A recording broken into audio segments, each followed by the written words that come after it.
if you fall asleep, dude, they'll fuck with you sometimes. You know what I mean? Like they'll just rib you. So that's what I want. Like that was the intention. So like in the back, like they were just wilding, you know, they were just going nuts. So yeah. And I guess since the Dark Side of the Ring thing, a lot of it, because a lot of the shit that came out, I didn't even know of. And I've told the story a bunch of times, but that's, it was 20 years ago, right? So a lot of it, I don't remember. It's just what I remember is like me telling the story. So I just kind of go with what I've told before, because in all frankness, I kind of don't even remember that well. I remember it, but 20 years is a long time. So, and that but yeah, there was a lot of fallout from it, especially with the Flair thing, Yeah. I was telling my friend about it yesterday. I was like, have you watched The Dark Side of the Ring? And he goes, oh yeah, the plane story. Yeah, I've known that for years. And I'm like, I guess this one just got like, over my head. Over your head, yeah. And I don't even remember hearing about it until you were gonna be on the show. I watched it and I was like, damn, like this is like so long ago, but right. And there's like apparently fallout about it now. Yeah.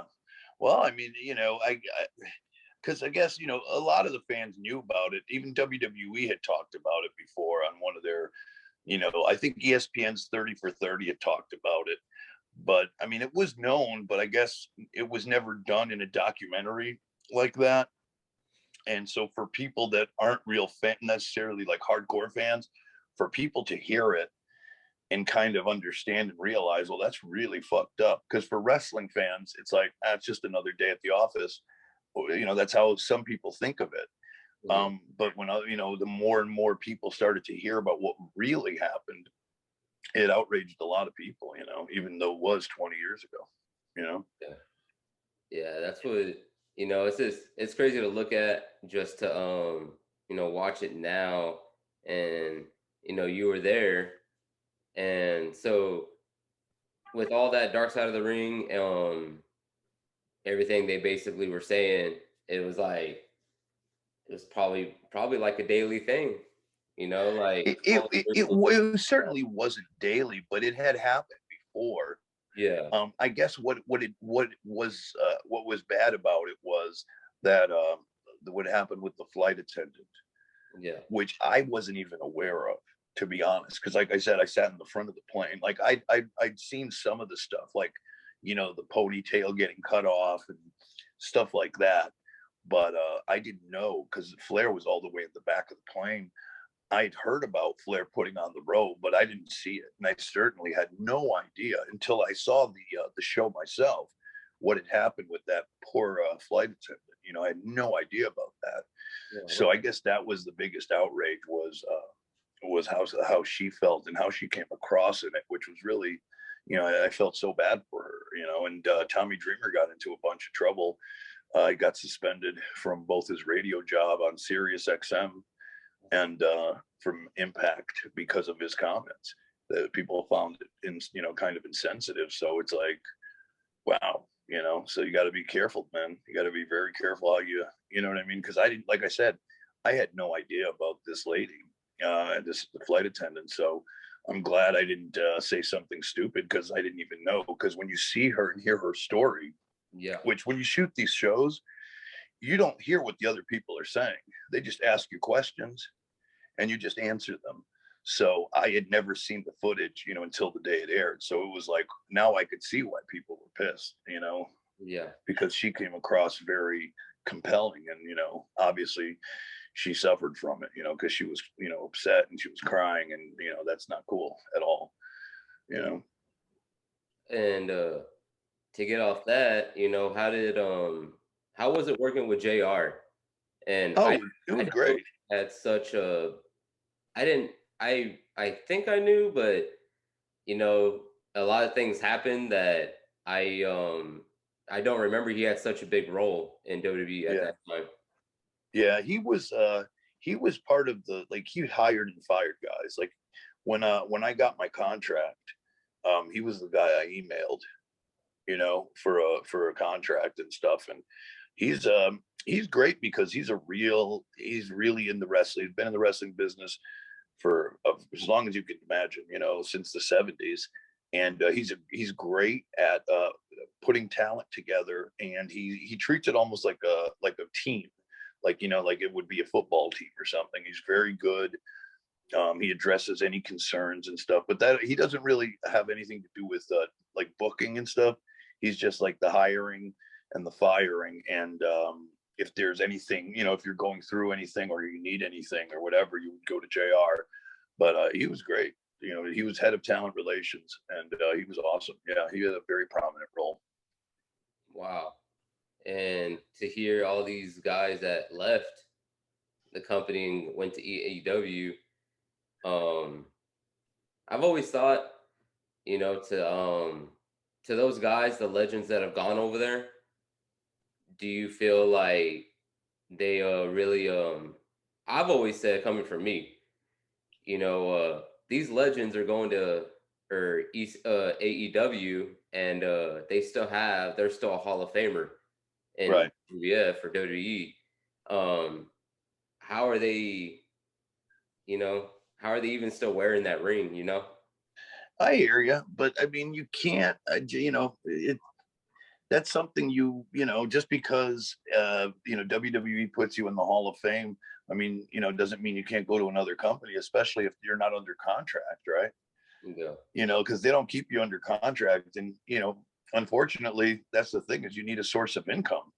A lot of people need to work. So, like Rob Van Dam, he's a Hall of Famer, but if he's not working, why not go somewhere else to work? You kind of have to, right? Yeah. So, if WWE wants to keep these Hall of Famers under contract, then they should, right? Like give them a Legends deal or something to not go somewhere else. But yeah, it's what it is, though. I mean, I don't think it takes away from it. It's just like, I think fans understand that, wrestling is the way it is, and people are going to move around from promotion to promotion, because I think the Hall of Fame, a lot of people believe it's more of a gimmick than it is real. You know what I mean? Because it's not necessarily really a Hall of Fame of wrestling. If you really think about it, it's only people that have been to the WWE, obviously. Very few people that have been in other promotions have been like huge in other promotions. You know what I mean? Have made it. So like Lex Luger, for example, he'd be a Hall of Famer in my eyes. You know what I mean? A guy like Sid Vicious, he should be a Hall of Famer. No. And they're not, because they're not affiliated with the WWE at this moment.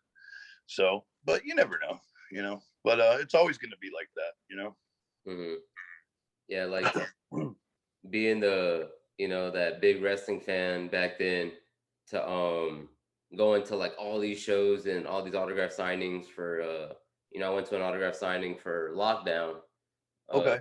When it was here in San Antonio, and I met Al Snow, and I had my the photo gallery of all the wrestlers, and it was like that I think it's called a biography, WWE biography. It says everything about everybody, and he knew what page and everything. He was just signing. Yep.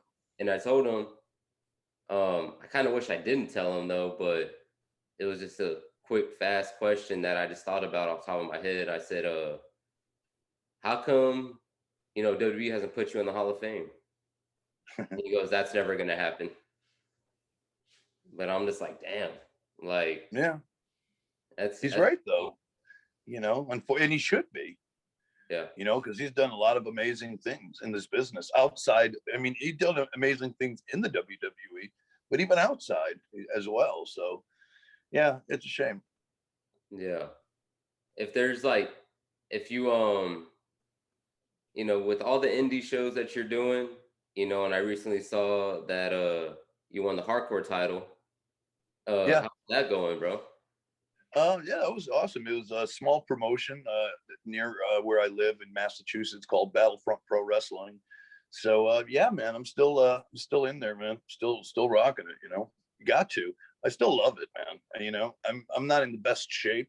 I got to start working out again. Start losing some weight and get back in good ring shape. I'm only 47. I know that sounds old, but Jericho's 3 years older. So I still got some, you know what I mean? I still got a couple good years left, hopefully. So, you know, we'll see. Oh yeah. And how does that belt? Was it is it like it feels good to have a belt again, basically? It does. It does. You know, it's good to be a champion, especially when you're selling, like when you're doing autographs, because you have something to pose with. Yeah, hell yeah. You know? And you know, my brother was saying, he goes, I wish I still had that picture of me and Justin Credible. That he was like, he was said that you had that you were like holding his neck.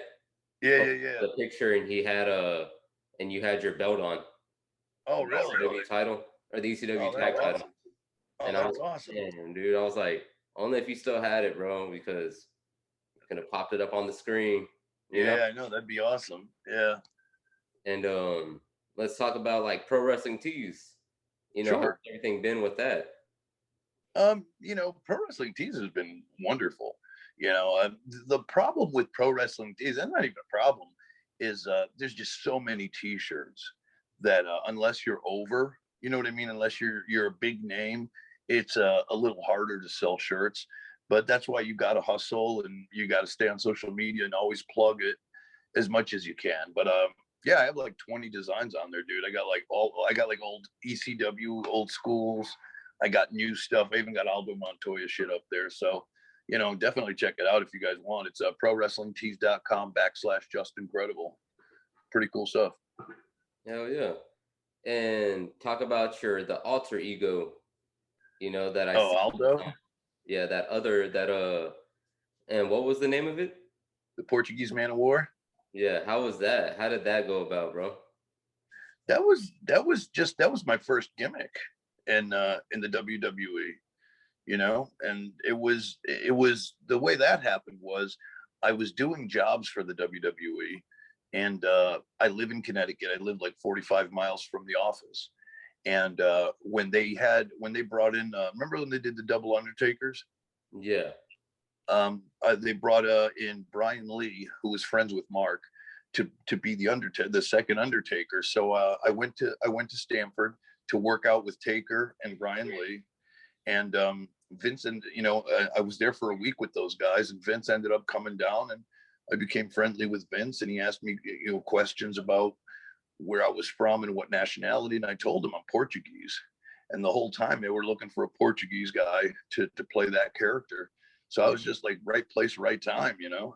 And I got that through working at the, you know, going up there and taking bumps for Mark and Brian. That's dope. Yeah, man.